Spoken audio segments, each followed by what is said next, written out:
Amigos y hermanos, muy buenos días. Iniciamos una nueva semana, iniciamos un nuevo tema también para nuestro estudio de esta semana. Bienvenidos a Conectados con el Cielo. Vamos a tener una oración para que Dios pueda bendecir nuestro estudio en esta mañana. Padre nuestro, gracias porque nos da un día más de vida. Gracias, Señor, porque hasta aquí tú nos has ayudado. Gracias, Padre, por que nos das la oportunidad de estudiar tu palabra y queremos, Señor, ahora pedir que tu Espíritu Santo pueda acompañarnos, pueda guiarnos, pueda instruirnos en esta mañana. Bendícenos, oh Dios, danos sabiduría y que todo, Padre, pues sea para nuestro beneficio espiritual, sea para también para engrandecer tu nombre, para honra y gloria tuya, Padre. Oramos, Padre nuestro, en el nombre de Jesús. Amén. Bien, y continuamos el libro de los Salmos, nuestro estudio de este trimestre. Cuánto tesoro hemos encontrado en solamente 6 semanas en el libro de Salmos. Y ahora iniciamos la lección número 7 y el tema para esta semana es Tu amor es grande hasta los cielos. Así se titula eh, la lección o el estudio para esta semana. Y para hoy, domingo 11 de febrero, el estudio se titula Tu amor es para siempre. Ese es el título para el estudio del día de hoy, domingo 11 de febrero. Y comenzamos diciendo que hay muchos estudiosos de la Biblia que se han dedicado a analizar eh, la Biblia y han llegado a una conclusión, podríamos decir, es errónea. ¿Por qué es errónea? Porque dicen estos estudiosos, ¿verdad? En cuanto a este estudio, dicen estos estudiosos de la Biblia que el Dios del Antiguo Testamento contrasta con el Dios del Nuevo Testamento. ¿Por qué? Porque en el Antiguo Testamento tenemos un Dios de ira frente al Dios del Nuevo Testamento, donde tenemos un Dios lleno de amor y misericordia. Y a menudo se insiste en que la historia de la conquista de Canaán por parte de Israel, esa historia de esa conquista de la tierra prometida, lo que nos ilustra, dicen estos estudios, es la sed de sangre del Dios del Antiguo Testamento, ¿verdad? Pero si hacemos un estudio cuidadoso de los acontecimientos, eh, de toda la historia de la conquista de Canaán, ¿verdad? Tantas batallas que libró el pueblo de Israel junto a Dios. Si hacemos un estudio cuidadoso de esto, de cada acontecimiento, nos damos cuenta y podemos ver que la misericordia de Dios está poderosamente presente incluso en los actos del juicio divino, ¿verdad? Y siempre estos actos siempre van precedidos por largos periodos de gracia.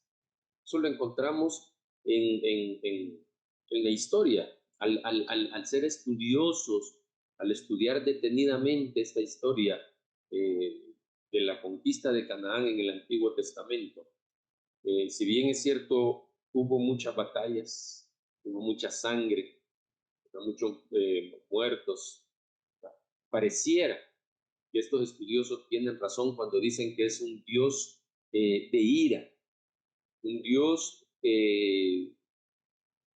diferente al Dios de amor del Nuevo Testamento. Pareciera que así es, pero al estudiar cuidadosamente cada acontecimiento nos damos cuenta que siempre hubo un periodo de gracia y no corto, periodo de gracia largo. En el caso de Canaán fue alrededor de 500 años también. Entonces, todo esto sirvió como un acto de obediencia que demostraba la gravedad del pecado también. Ese era el objetivo, mostrar la gravedad del pecado. ¿Y para qué era necesario? porque también era necesaria una purificación para que pudiera existir la armonía, ¿verdad? Y esto tenía el propósito de establecer a Israel en la tierra prometida. El libro de Salmos relata al mismo Dios del Antiguo Testamento. En el libro de Salmos, allí encontramos ese relato, ¿verdad? El relato o el retrato del mismo Dios del Antiguo Testamento. Y Dios es retratado como un Dios de misericordia, como un Dios, como un Padre celestial, como un pastor divino, como un refugio seguro, como una roca eterna, como un rey generoso y una fortaleza poderosa cuya misericordia perdura para siempre. Eso es lo que encontramos en el libro de Salmos. Y para el estudio de hoy vamos a ver que en realidad los salmos nos presentan esto, ¿verdad? Por ejemplo, el estudio de hoy nos invita a leer el Salmo 136. Salmo 136, y dice el Salmo 136, alabad a Jehová porque Él es bueno, porque para siempre es su misericordia.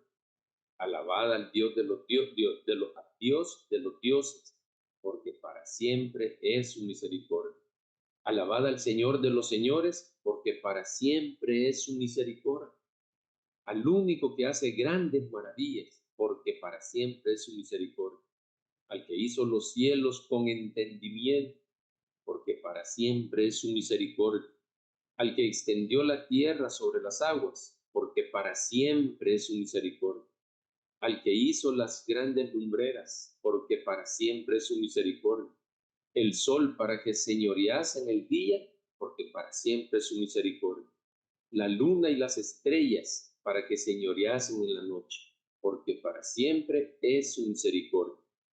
Al que hirió a Egipto en sus primogénitos, porque para siempre es su misericordia. Versículo 11, al que sacó a Israel de en medio de ellos, porque para siempre es su misericordia, dice el salmista. Con mano fuerte y brazo extendido, porque para siempre es su misericordia. Al que dividió el mar rojo en partes, porque para siempre es su misericordia. E hizo pasar a Israel por en medio de él, porque para siempre es su misericordia. Y arrojó a Faraón y a su ejército en el mar rojo, porque para siempre es su misericordia. Y al que hirió a grandes reyes, porque para siempre es su misericordia. Y mató a reyes poderosos, porque para siempre es su misericordia.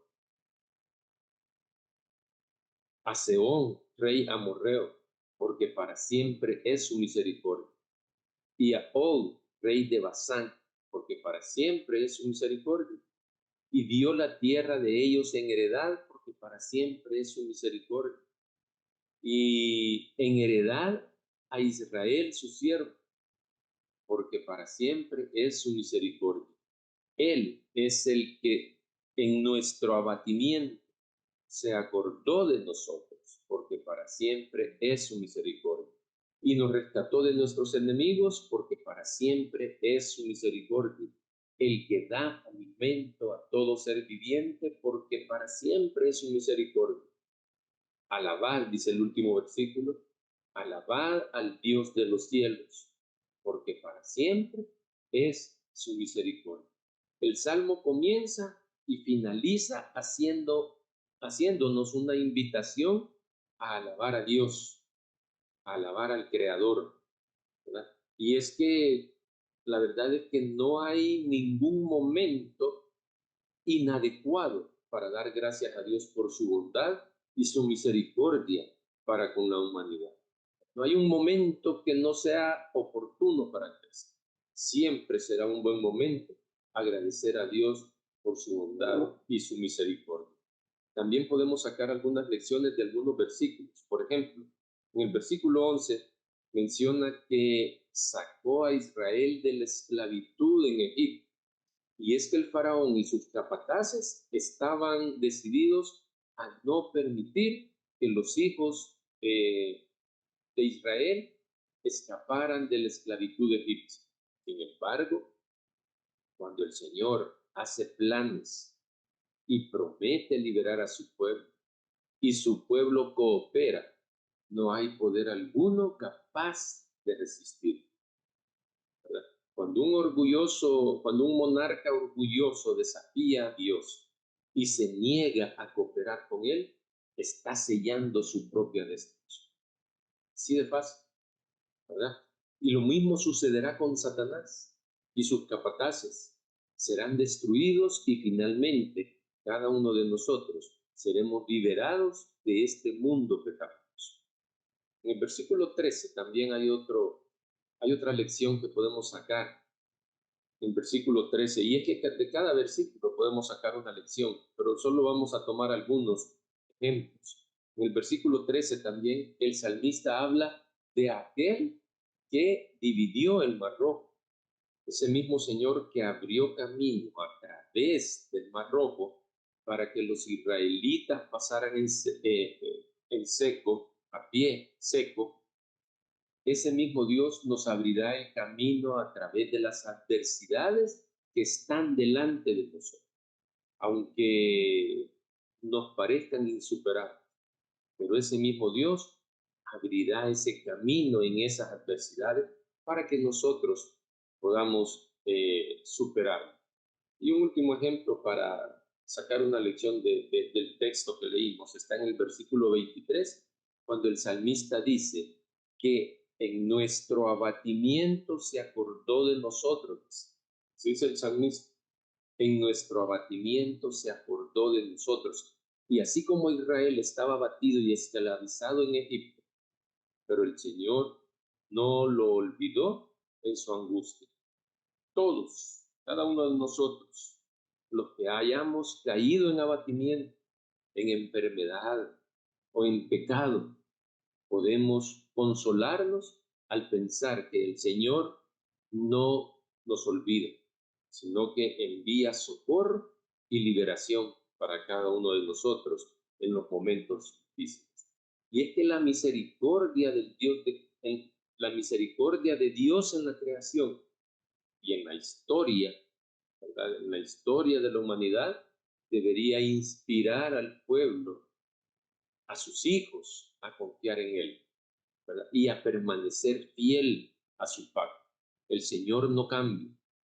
La misma Biblia nos lo dice. El Señor es inmutable. Siempre es el mismo ayer, hoy y siempre lo será mañana, ¿verdad? Y así mismo como el salmista lo escribió, que cada día ha mantenido su favor, ¿verdad? Ha mantenido su favor durante cada día, su favor hacia cada uno de nosotros. Dios lo ha mantenido. Su ayuda, Dios la ha mantenido. Su socorro, Dios lo ha mantenido durante cada día. Su amparo, ahí ha estado cada día para nosotros. Su protección, cada día la hemos tenido. Su gracia, su generosidad, su bendición, desde siempre ha sido su bendición para sus hijos. Y Él siempre se acuerda de su pueblo. Conclusión, queridos hermanos, Dios es retratado como un Dios de misericordia en el Antiguo Testamento, como un Padre celestial, como un pastor divino, como un refugio seguro, como una roca eterna, como un rey generoso y una fortaleza poderosa, cuya misericordia perdura para siempre. Su amor dura para siempre. Eso no debemos de dudarlo nunca. La historia nos lo ha confirmado, ¿verdad? Así es que Dios te bendiga y que mañana pues podamos encontrarnos acá en Conectados con el Cielo nuevamente para tener un nuevo estudio. Hasta pronto.